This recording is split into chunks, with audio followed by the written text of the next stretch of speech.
My name is Robert, and I'm 73 years old. As I sit here today, looking back, I've come to a profound realization, one I wish I had understood decades ago. For 52 years of my life, I lived a lie built on a single, dangerous word. Later, for over 5 decades, I was a slave to that word. I chased my career with a relentless, blind ambition. My entire existence revolved around growing my bank account, climbing the corporate ladder, and building a reputation that would make other people envious. I measured my worth in dollars, titles, and accolades. I genuinely thought I was winning at the game of life. But in reality, I was losing the only thing that actually mattered. My entire worldview, everything I had built my life upon, came crashing down the year I turned 52. It happened one evening, out of nowhere. It felt like a sledgehammer had slammed into my chest, a massive heart attack. As I lay in the emergency room, the sterile smell of the hospital filling my senses, surrounded by the cold, rhythmic beeping of monitors, a thought hit me with more force than the physical pain. It was a moment of terrifying clarity. If I died that night, what would I leave behind? The answer was horrifyingly simple. Nothing but a pile of certificates, a portfolio of assets, and a reputation that people would forget within 5 years. My children wouldn't have memories of a present father. They'd have a story about a busy one.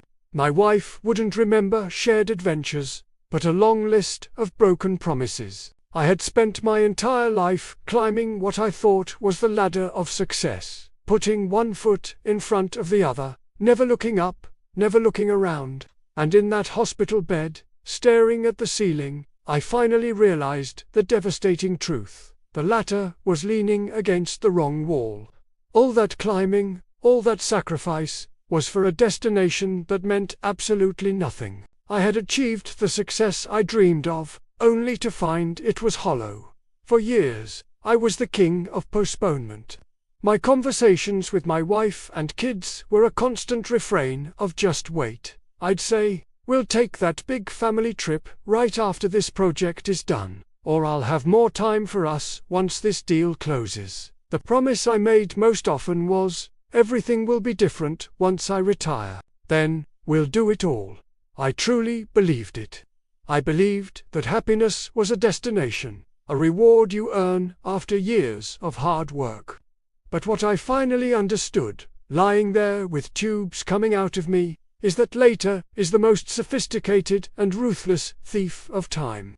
It doesn't break in and steal your possessions. It subtly convinces you to give away your most precious moments, one by one, with the promise of a better tomorrow that may never come. The goalposts of success are designed to move. That's the trap. You hit one target, and another, more ambitious one, immediately appears on the horizon.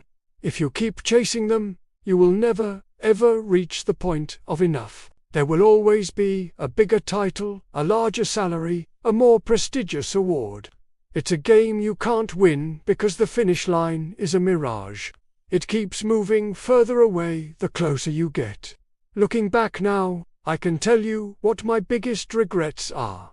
They aren't my business failures.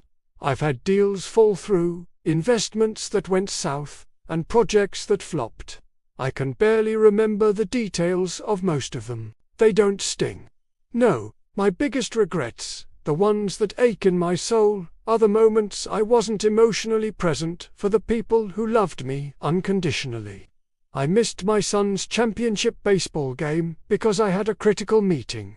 To this day, I can't even remember what that meeting was about, but I can still hear the disappointment in his voice over the phone when he told me they won. I remember my daughter's first ballet recital.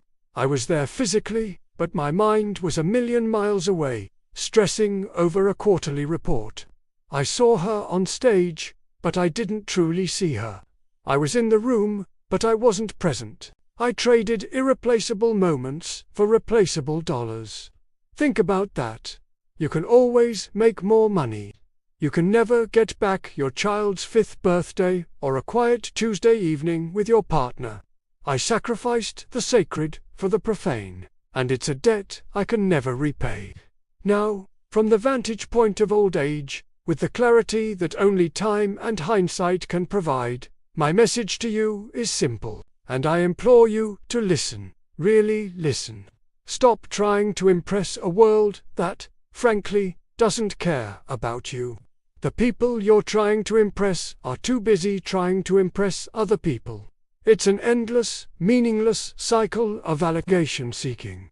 Your boss, your clients, your colleagues, they will replace you in a week if something happens to you. But your family, your friends, you are irreplaceable to them. Start living intentionally today. Not tomorrow, not next year, not after you get that promotion. Today, happiness is not a destination you arrive at after retirement. Happiness is a practice. It's found in the small, everyday moments, the shared laughter over a meal, the walk in the park, the bedtime story. If you wait for a perfect future to be happy, you will find that time owes you nothing. It can be taken away in an instant, just like it almost was for me. So, go home on time. Turn off your work phone when you walk through the door. Be present. When your child is talking to you, put down your device and look them in the eyes. Really listen. Take that trip you've been putting off. You don't need to wait until you have enough money. You can create memories on any budget. What matters is the shared experience. Love your people fiercely, right now. Tell them you love them every single day. Show them through your actions, through your time, through your undivided attention. Because, in the end, when you're 73 like me, and you're looking back at the tapestry of your life, you won't be counting the dollars in your bank account or admiring the titles on your business cards. You'll be replaying the memories. You'll be cherishing the relationships. That is the only legacy that truly lasts. Your love and the love you shared, that's the only thing that's real. Don't make the same mistake I did. Don't wake up at 52, or 62, or 72, and realize your ladder was against the wrong wall. Place it against the right wall, starting today. Thank you for listening.